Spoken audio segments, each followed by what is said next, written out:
Hello friends. जैसा कि इससे पहले मैंने HTML और CSS की वीडियो बनाई थी और अभी हमारा नेक्स्ट टॉपिक है PHP और MySQL। बेसिकली क्या होता है, हमें पढ़ने से पहले ये जानना ज़रूरी है कि PHP और MySQL होता क्या है। अभी आप गूगल पे सर्च करोगे 2-4 लाइन 10 लाइन बहुत सारी चीज़ें आ जाएंगी, बट आपको बिल्कुल नहीं समझ में आएगा। इसलिए मैंने कोशिश की है कि पहले हम PPT के माध्यम से आपको समझाएंगे। अगर आपको ये PPT समझ में आती है तो आप कमेंट कर दीजिएगा, और नहीं समझ में आती तो कोई बात नहीं, बट वैसे मैं कोशिश करूँगा आपको समझाने की। देखो बेसिकली PHP होता क्या है, और प्लस मैंने MySQL लिख रखा है। आप अक्सर देखते होंगे कि कोई भी वेबसाइट बनती है तो एक डेटाबेस होता है, सारा खेल डेटाबेस का ही होता है। जैसे स्टैटिक साइट है तब तो ठीक है कि हमें डेटाबेस नहीं चाहिए। आपने HTML CSS से भी वेबसाइट बनती है, आपने पूरा कंटेंट CSS HTML के माध्यम से वहाँ पर रख दिया, डिज़ाइन कर दी, उसका कोई सी पैनल नहीं है कि कोई जाके उसको चेंज करे। तो ये सब चीज़ करने के लिए डायनेमिक होगा। और डायनेमिक किस भी आप पे होगा, डेटाबेस मतलब कि जो आपने जो कंटेंट लिखा है वो कहीं स्टोर होगा। जैसे आपने एक कमरा लिया, वहाँ पे रख दिया, फिर आप अपने कोडिंग के माध्यम से उसको वहाँ से रिसीव कर रहे हैं डेटा को। तो ये होता है आपका SQL। और MySQL का स्टैंड करता है स्ट्रक्चर क्वेरी लैंग्वेज। और PHP क्या होता है, PHP hypertext pre processor stand करती है, मतलब कि इसका फुल फॉर्म होता है। अब देखो बेसिकली क्या होता है, वेबसाइट तो यार बहुत तरीके से बनती है, वर्डप्रेस से बना लो, PHP से बना लो, लेकिन अगर कोई फ्रेशर बनता है जिसको लगता है यार कोडिंग नहीं कर पाऊंगा, वर्डप्रेस ही कर लेता हूँ, ठीक है वर्डप्रेस कर लो, बट PHP एक ऐसा प्लेटफॉर्म है जहाँ पे आप बहुत आसानी से कर सकते हैं। मतलब बहुत ज़्यादा दिमाग नहीं लगेगा, बहुत सिंपल दे रखा है। मतलब कि उसकी एक टैग होगी, वो लिखो और वहाँ लिखना शुरू कर दो, बस कोडिंग स्टार्ट हो गई। .NET थोड़ा सा कॉम्प्लिकेटेड है, बट हम क्या पढ़ाएंगे यहाँ पे PHP और MySQL के बारे में। PHP हमारा सर्वर साइड स्क्रिप्टिंग लैंग्वेज होती है, MySQL हमारा डेटाबेस है। दोनों के अलग काम है, मतलब दोनों एक साथ ही चलते हैं। कहने का मतलब ये सर्वर है, सर्वर कब काम करेगा, जब हमें आपने फॉर्म सबमिट किया, OTP आती है तो वो डेटाबेस में जाके MySQL में सेव हो जाती है। फिर आपने OTP डाली, फिर वो जाके यूजर को चेक करती है, अच्छा ठीक है सबमिट होगी। अब लॉगिन करने जब आता है बंदा तो उसने मोबाइल नंबर डाला, OTP आती, तो मोबाइल नंबर कहाँ चेक होता है, MySQL के अंदर। वो MySQL के अंदर जाएगा, वहाँ से चेक करेगा, अच्छा ये बंदा ये वही है, इसको यूजर ID दे दो, फिर यूजर ID के बिहार पे वो डैशबोर्ड दे देगा। तो ये थोड़ा सा इसका कॉम्बिनेशन चलता है, हम लोग धीरे धीरे करेंगे। अभी इसमें कुछ एग्जाम्पल होंगे, वो भी होंगे, उसके बाद हम कुछ प्रैक्टिकल भी करेंगे, देन हम थोड़ा सा PHP पे आ जाएंगे। ठीक है, हम नेक्स्ट स्लाइड में चलते हैं। अभी हमने देखा, देखो यहाँ पे क्या दे रखा है कि PHP क्या है, ओपन सोर्स है, फ्री है, कुछ भी पैसा नहीं लगना है। लैपटॉप उठाओ, कोड लिखना शुरू करो, खत्म कहानी। कुछ होती है ना कि सॉफ्टवेयर फ्री नहीं होते, पेड वर्जन होते, तो उसके लिए इसने दे रखा। वर्क वेल विथ MySQL के साथ ही काम करता है, आसानी से आप लर्न कर सकते हैं। समझ रहे हैं, इसकी कम्युनिटी सपोर्ट काफ़ी बड़ी है, बहुत बड़ी है। कम्युनिटी सपोर्ट आप पोस्ट वोस्ट करेंगे ना तो आपको धीरे धीरे पता चलेगा। ठीक है, इसके प्लेटफॉर्म मेन है क्या, वर्डप्रेस पे, फेसबुक तक भी PHP और यूज करता है। ठीक है, वाई लर्न क्यों पढ़े हम, ठीक है।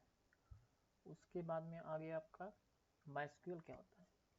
MySQL भी आपका ओपन सोर्स डेटाबेस है, इसमें कोई पैसा लगना नहीं है, फ्री में ये भी है।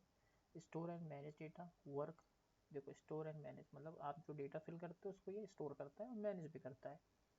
डायनेमिक वेबसाइट के लिए ऑलरेडी मैं आपसे बोल चुका हूँ। ये स्ट्रक्चर क्वेरी लैंग्वेज होता है। वही स्ट्रक्चर क्वेरी लैंग्वेज का मतलब क्या होता है, देखो पहले ये समझो। स्ट्रक्चर क्वेरी लैंग्वेज का मतलब देखो क्या होता है, अभी आपने नाम सुना होगा MongoDB का। ये क्या होता है ना, उसी के बिहाफ पे मैं आपको कंपेयर करके बताऊंगा ना, तभी तो पता चलेगा इसमें क्या है उसमें क्या है। स्ट्रक्चर वही मतलब कि पहले से सब चीज़ें आप डिफाइन कर सकते हो। जैसे कि आपने एक टेबल बनाया, डेटाबेस में गए, एक डेटाबेस बनाई, फिर वहाँ पे एक टेबल बना दी, टेबल का नाम रख दिया यूजर। अब वहाँ पे आपको आईडी बनानी है, first name last name email mobile number, जो वो फॉर्म में सबमिट करना है, उन सब का एक स्ट्रक्चर फॉर्म बनाना है। तो उसी को इसने बता दिया स्ट्रक्चर कोई लैंग्वेज, मतलब हम इसको सब स्ट्रक्चर बना के देते हैं। और यही MongoDB में डिफरेंस है। वो जब परफॉर्म होता है, जैसे रजिस्ट्रेशन फॉर्म भरने के तुमने first name last name email भरा, मोबाइल नंबर भरा, अब उसमें आ दिया कोई मैसेज कोई वेबसाइट, वो सब चीज़ें नहीं भरी आपने, तो क्या होगा MongoDB में कि जितनी चीज़ें फिल की है उसी का डेटा वहाँ मतलब टेबल का कॉलम क्रिएट होगा। लेकिन आपका SQL में क्या होगा, पहले से सब चीज़ें क्रिएट है, थोड़ा सा मतलब वो अच्छा है, बढ़िया है, बट इंडेक्सिंग के मामले में माइस्क्यूल ही बेस्ट है। मतलब कुछ फ़ायदे इसमें है तो कुछ नुकसान उसमें है, उसमें फ़ायदे तो उसमें नुकसान, मतलब ऐसे ही है। बट मैक्सिमम केस में माइस्क्यूल ही यूज होता है, तो हम लोग माइस्क्यूल पढ़ेंगे। पीएचपी का बेसिक सिंटेक्स क्या होता है देखो, पीएचपी का हम ऐसे, sorry, less than question mark PHP लिखते हैं, स्टार्टिंग टैग है, और एंड में लिखते हैं क्वेश्चन मार्क और ग्रेटर देन। इसके अंदर ही हम कोड को लिखते हैं। Statement and with semi colon, देख रहे हैं, कुछ भी अगर इसके अंदर लिखेंगे, कोई वेरिएबल बनाएंगे तो कोलन को हम हमेशा ऐड करेंगे। ये 4 पॉइंट आपको हमेशा याद रखा पीएचपी पढ़ने के लिए। इको को यूज करके हम क्या करते हैं, आउटपुट निकालते हैं, जैसे कि अभी हम छोटे मोटे इस पर एग्जाम्पल करेंगे। अब देखो एग्जाम्पल इसमें दे रखा है, इन्होंने क्या किया, एक पीएचपी का टैग बनाया, देखा हर पेज पे ही लगनी है, जितने पीएचपी की आप फाइल बनाओगे, और इसका एक्सटेंशन तो पता होगा, जैसे आप HTML बनाते हो तो लिखते हो ना abc.html, CSS फाइल में लिखते हो style.css, वैसे PHP में होगा abc.php करके फाइल बनेगी, ठीक है। उसके बाद में इसका टैग होगा less than greater than PHP, echo करेंगे हेलो वर्ल्ड। अब देखो हमेशा क्या होता है कि स्ट्रिंग वेरिएबल ये सब क्या होते हैं, कैसे काम करते हैं, ये सब अभी हम प्रैक्टिकल करेंगे, सब क्लियर है। तो इसको अगर ये डबल इन्वर्टेड कॉमा में चीज़ें लिखते हो तो इसको हम स्ट्रिंग बोलते हैं। स्ट्रिंग मतलब समझ लो कि कुछ भी वर्ड है उसके अंदर तुमने इसके अंदर डाल दी तो वही सेम चीज़ें आपको फ्रंट पे दिखेगी, समझ रहे हो। और देखो इसने कोलन लगा दिया उसके बाद, और ये प्रिंट करोगे तो हेलो वर्ल्ड लिख के आ जाएगा पीएचपी के अंदर। तो ये आप HTML CSS पे लिखते थे, बट अगर पीएचपी में लिखना है तो ये एग्जाम्पल आपको नोटिस करना पड़ेगा। कनेक्टिंग पीएचपी को हम कनेक्ट करते हैं, कैसे करते हैं, MySQL अंडरस्कोर कनेक्ट है, फंक्शन है, provide server user name password database. Connection कैसे करेंगे वो भी हम पढ़ेंगे, कि कनेक्शन के लिए क्या क्या ज़रूरत होती है, सर्वर की ज़रूरत होती है, यूज़र नेम की ज़रूरत होती है, पासवर्ड डेटाबेस की ज़रूरत होती है।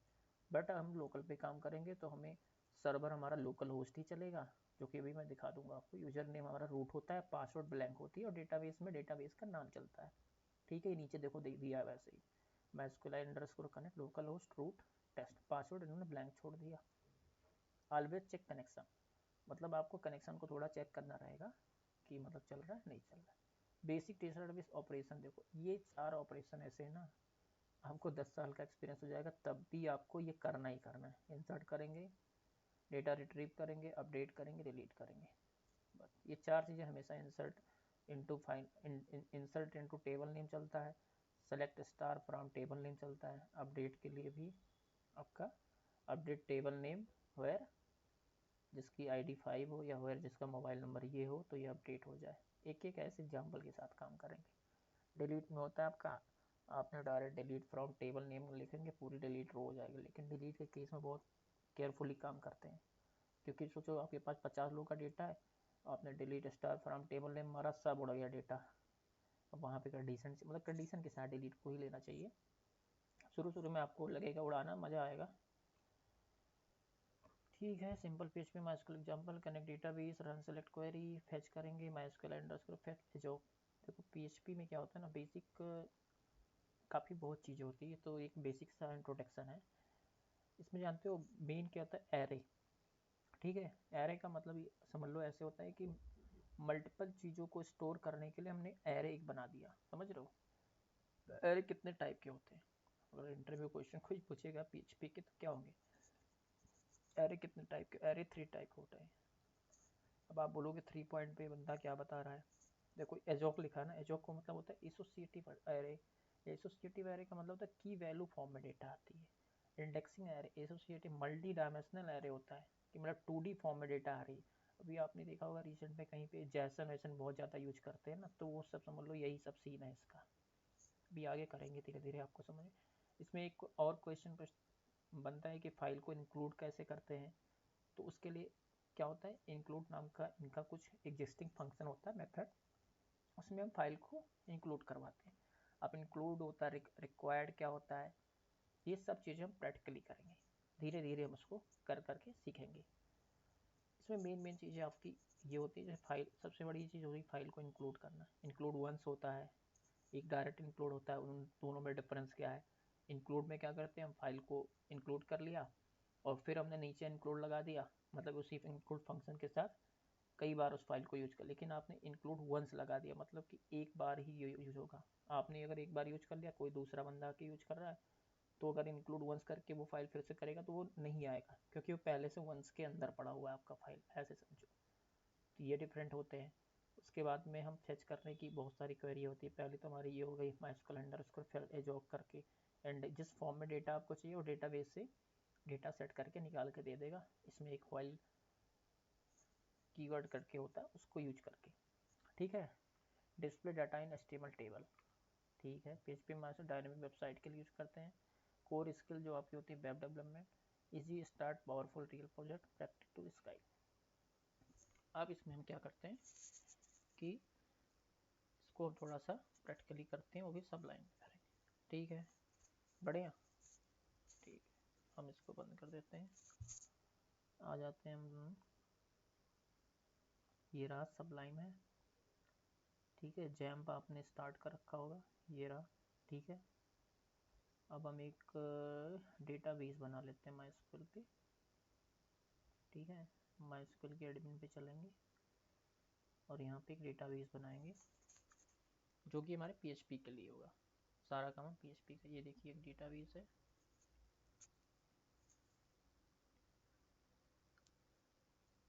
और डेटाबेस का क्या नाम लिख देते हैं,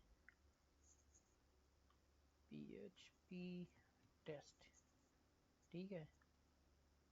ये हमारे डेटाबेस का नाम हो गया। इसमें कुछ भी नहीं पड़ा हुआ अभी बाय डिफॉल्ट, ठीक है। अब हमें क्या करना है कि ये देखो जैम के अंदर आना है, htdoc के अंदर आना है। ये पता करना है हमेशा कि कैसे पीएचपी काम करता है, तो पता ही चल गया होगा। देखो htdoc के अंदर काफ़ी फोल्डर हैं, इसमें से हम एक और फोल्डर बना लेंगे, उसका हम नाम दे देंगे पीएचपी टेस्ट करके, ठीक है। ये हमारा फोल्डर हो गया। अब हम आ जाएंगे सबलाइन पे। सबलाइन कहाँ पे है, ये रही सबलाइन। इसमें हम करेंगे ओपन फोल्डर, और ये रही, ठीक है, पीएचपी टेस्ट। ये हमारा फोल्डर आ गया, ठीक। अब हम पहली फाइल एक बनाते हैं पीएचपी पे, ठीक है। ये हमें जो भी फाइल बनाना है अपने इस फोल्डर के अंदर बनाना है, ठीक है। हमने इसको खोल लिया, न्यू फाइल कर दिया, इसका नाम दे देते हैं control s index.php। जैसा कि मैंने आपसे बताया था ये एक्सटेंशन होती है इसकी, ठीक है। एक और बना लेते हैं हेडर फुटर करके भी, थोड़ा सा आपका क्लियर हो जाए कॉन्सेप्ट, इसलिए बस बेसिक बता रहा हूँ। उसके बाद header.php बना दी हमने। उसके बाद एक और फाइल बना दी footer.php, ठीक है। हेडर फुटर हो गया। एक और बना देते हैं sidebar.php, ठीक है। ये हो गया। अब इंडेक्स पे आते हैं और यहाँ पे HTML करके हमने ये टाइप कर दिया, ठीक। अब आपको तो ये पता होगा, ये रही डॉक टाइप, ये रही HTML। अक्सर करके देखो इस पे, देखो पूरे पेज में एक चीज़ें होती है, ये रही HTML। HTML का मतलब हेडर का पार्ट हो गया, ठीक है। ये रही बॉडी, ठीक है। बॉडी के अंदर हम चीज़ों को लिखते हैं। अब ये नहीं कि यहीं लिख दिया, चलते हैं यहाँ पे, ठीक है। आप समझ रहे हो। अब यहाँ पे हमने लिख दिया इसको, और ये रही index.php है, ठीक है। तो PHP एक्सटेंशन आपका बिना सर्वर के नहीं चलेगा, तो आपको ये अपाची और माइस्क्यूएल स्टार्ट करना पड़ेगा। ये डेटाबेस के लिए, ये आपके सर्वर के लिए। तो अब हम चलते हैं अपने लोकल होस्ट पे, और हमने एक फोल्डर बनाया था जिसका नाम था PHP टेस्ट करके, ये आ गया, ठीक है। आप कहोगे यार ये तो बढ़िया है, इसने इसको कहाँ गया, ये गया, ठीक, ये आ गया। अब मैं यहीं पे सब चीज़ें लिखूँगा, सब फॉर्म बनाऊँगा, सब कुछ नहीं भाई। देखो हमेशा याद रखना, PHP में ये जो बॉडी बनी है ना, हमेशा इसके अंदर ही लिखा जाता है कंटेंट, कभी भी यहाँ पे नहीं निकला। ये हेड मतलब हेडर का पार्ट होता है। अब हेडर का पार्ट क्या होता है वो मैं देख। तो जैसा कि आपने देखा, हमने यहाँ पे वेलकम माइट मेंशन कर दिया, ठीक है। ये सॉरी, ये रहा टाइटल, ठीक है। ये देखो कुछ बाय डिफ़ॉल्ट कीवर्ड होते हैं, ये क्या होता है जब आप ये रेस्पॉन्सिव करवाते हैं ना डिवाइस को, उसके लिए होता है। ये बाय डिफ़ॉल्ट आ जाता है, अगर आप इसको नहीं भी लिखोगे यहाँ पे, अभी मैं सीखने के पर्पज से बता रहा हूँ, सब उड़ाते हैं नहीं। देखो आपको डॉक्टर HTML ये हेडर के पार्ट में होता है, इसलिए ये यहाँ पे पड़ा हुआ है। अभी के लिए अगर हम इसको भी उड़ा देंगे ना तो कुछ नहीं होने वाला। चलो ठीक है, HTML का एक टैग बनाया, यहाँ बंद किया, ऐसे ऐसे सीखते हैं, नहीं तो बोलोगे यार कि पहले से ही सब लिख के दे दिया इसने। ठीक है, कुछ नहीं है यहाँ, सब उड़ा दो। आ जाते हैं हम लोग अपने पेज पे, यहाँ पे इसको रीलोड करते हैं, कुछ नहीं है। ठीक है, अब हम बनाते हैं PHP की एक फाइल। देखो हमने क्या किया, देख रहे हैं। और इसमें आते हैं, H1 में लिख दिया मैंने, ठीक। और ये लिखते हैं हेलो। ठीक है, अब देखते हैं क्या होता है फ्रंट एंड पे, किस तरह से आता है, नहीं आता है, क्या है। क्या लिखा, unexpected token end of file line 4। 4 line पे कोई गलती है, गलती क्या है बताइए। इससे पहले हमने PPT में देखा था ना, अब देखते हैं यहाँ पे क्या लिखा था। अच्छा भाई ये सब्सक्राइब कर लेना भाई, अच्छा लगे तो, नहीं कोई बात नहीं। इसको देखते हैं ना, एग्जाम्पल हमने लिया था ना एक, ये देखो ये रहा ना, क्या था यहाँ पे। इसको कॉपी करता हूँ मैं और यहाँ देखता हूँ। देखो तुमने जो लिखा उसमें और इसमें क्या फ़र्क है। हमेशा स्ट्रिंग आपकी इको होगी कुछ इस फॉर्म में, देख रहे हो। अब अगर इसको तुम्हें प्रिंट कराना है तो तुमको इसको कर पाओगे। PHP का समझ लो तुम्हारा पहला कोड ये रहा। ठीक है, देखते हैं। ठीक है, HTML में आपने देखा होगा कि एक और सेक्शन होता है। देखो यहाँ पे क्या लिख के आ रहा है, लोकल होस्ट PHP टेस्ट करके ना। तो अगर हम ये पूरा हेड ना कॉपी कर लेते हैं यहाँ पे, और देखो PHP में सर्वर की चीज़ें लिखी ही जाएगी, HTML को हम बाहर लिख सकते हैं।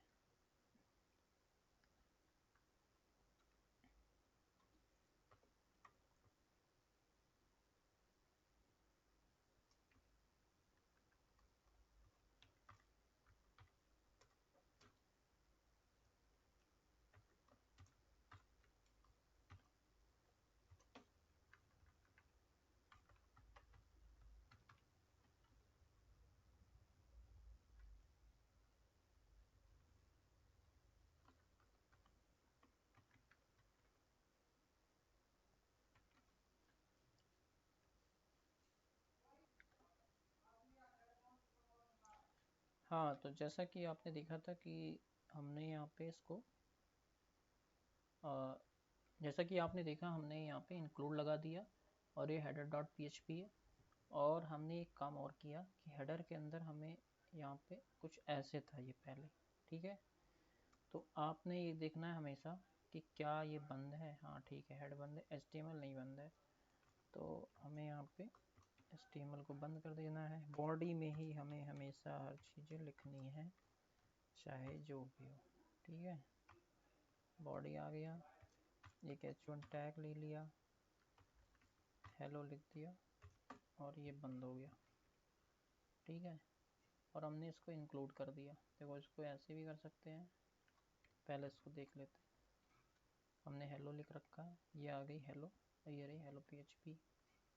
ठीक है, अब हम इसको कर देते हैं PHP। अब देखो इसको ऐसे भी लिख सकते हो, PHP का यहाँ पर टैग बना ही हुआ है ऑलरेडी, क्या ज़रूरत फर्जी में इतना लिखने की ना। बट प्रॉपर तरीका वही है आपका, कोई ज़रूरत नहीं है कि इसके अंदर लिखो। ठीक है, PHP का ये सिंटेक्स बन गया। अब हमें क्या करना है, हेडर ये रही, HTML पार्ट अलग हो गया इसका, फुटर रही, फुटर को भी ऐसे इंक्लूड करवाते हैं। ठीक है, ये रहा HTML। ठीक है, इसमें कितनी चीज़ें हम उड़ा देते हैं, इसको भी उड़ाओ। बॉडी का पार्ट है, फॉर्म बना लेते हैं, तो मेथड ले लिया, इसको हम ले चलेंगे पोस्ट से। अभी ENC टाइप में क्या होता है, फॉर्म डेटा सबमिट होती है, तो उसको देख लेते हैं हम लोग।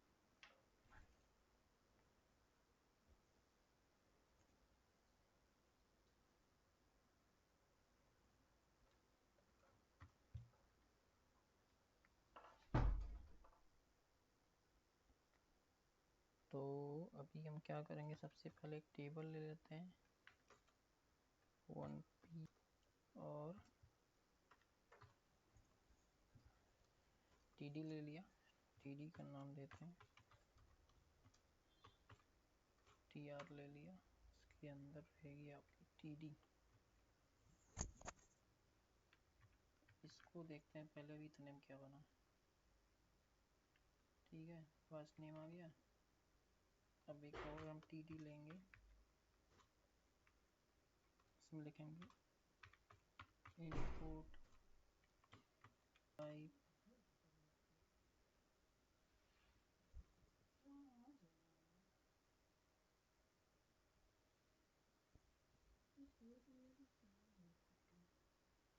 इनपुट टाइप क्या होगा, टेक्स्ट, एफ नेम होगा। ठीक है, ये क्या आ गया, फर्स्ट नेम, और ये आ गया इसकी टेक्स्ट जिसमें हम फॉर्म बनाते हैं। थोड़ा बढ़िया से इसका नाम लिख देते हैं, हम लिख देते हैं इसको ना यूजर रजिस्ट्रेशन करके लिख देते हैं td। 2 3 4 5 6 फर्स्ट नेम हो गया। ठीक है, लास्ट नेम,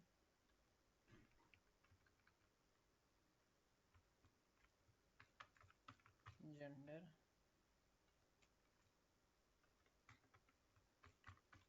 मोबाइल नंबर, ये लगाते हैं, और हॉबीज। अब यहाँ हमें ड्रॉप डाउन बनाना पड़ेगा।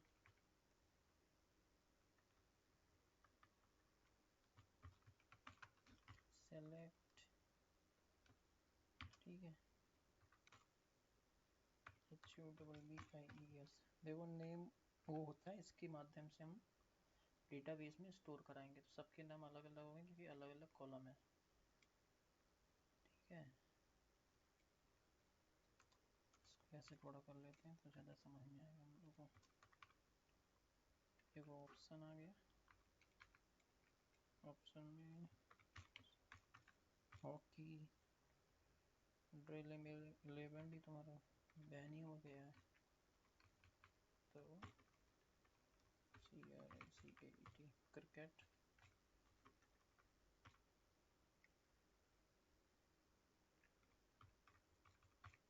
ठीक है, अब हम इसको करेंगे यहाँ पे बंद। ठीक, और एक हमें बटन भी तो चाहिए, TR लगा दिया, देखो TD कर दिया। पहले में हमें कुछ नहीं चाहिए, बटन हमको थोड़ा सा इस तरफ चाहिए, तो इनपुट टाइप सबमिट सबमिट। ठीक है, सबकी नाम चेंज कर लेते हैं, फर्स्ट नेम हो गया, इसको ऐसे ही बनाते हैं। देखो L नेम हो गया, लास्ट नेम, जेंडर, जेंडर में देखो क्या होता है, रेडियो बटन होती है। ठीक है, तो इतना देख लेते हैं, फिर हम इसको चेंज कराते हैं थोड़ा सा। ये रही हॉकी, क्रिकेट और गिल्ली गिरे, कुछ भी आप डाल सकते हो जो आपका मन हो। पासवर्ड, सबमिट क्वेरी है, सबमिट पे हम बटन डालेंगे, अगर यहाँ तो वो नाम चेंज हो जाएगा, सबमिट। ठीक है, हाँ ईमेल आईडी हो गया। देखो ईमेल में कुछ वैलिडेशंस होते हैं, जैसे सबमिट किया जा रहा वहाँ पे, बट अगर मैं ईमेल आईडी में कुछ भी डाल के ऐसे ले जा रहा हूँ तो चला जा रहा है, बट अगर इनपुट टाइप ईमेल यहाँ कर दोगे तो ये फिर ईमेल को ही लेगा। नंबर होता है यहाँ पे बट ये सब चीज़ें हम बाद में करेंगे, पहले मेन मेन चीज़ें करते हैं। First name, last name, gender है, जेंडर रेडियो बटन में होगा, ठीक है। तो इसको उड़ाओ,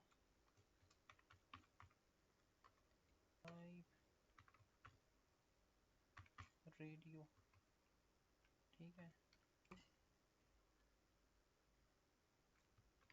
मेल, इसमें ऐसे लिखा जाता है। 2 TD दे देते हैं या फिर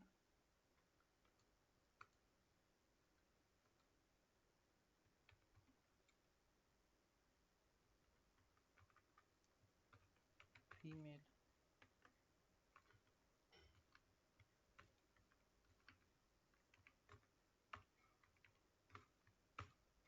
ठीक है। मेल फीमेल हो गया, ये आ गया मेल फीमेल, ठीक। ये क्लिक किया यहाँ पे, ये क्लिक किया, दोनों हो रहा ना। क्या दिक्कत आ रही है, तो भी देखते हैं अभी।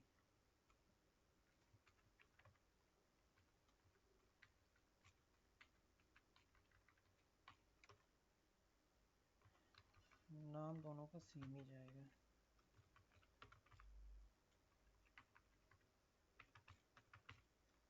क्योंकि हमें तो एक सिलेक्टेड वैल्यू चाहिए ना इसकी। मोबाइल नंबर में एम नंबर लिख सकते हैं या पूरा लिख सकते हैं मोबाइल नंबर। ईमेल आईडी में ईमेल देते हैं, और ये हॉबीज है, ठीक है। पासवर्ड में पासवर्ड हो गया,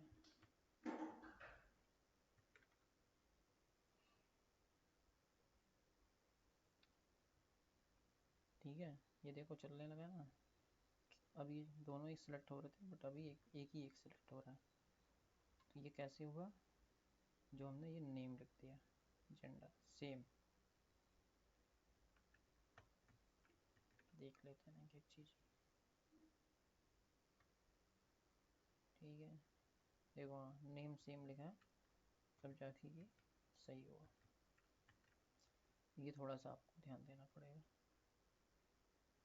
ठीक है। हम फॉर्म भर देते हैं, चलते हैं देखते हैं क्या कह रहे। प्लीज़ एंटर ईमेल, मतलब कि @ के साथ लिखोगे, तब जाके ये तुम्हारा सबमिट होगा। देखा, सबमिट हो गया। और वो कैसे हुआ है,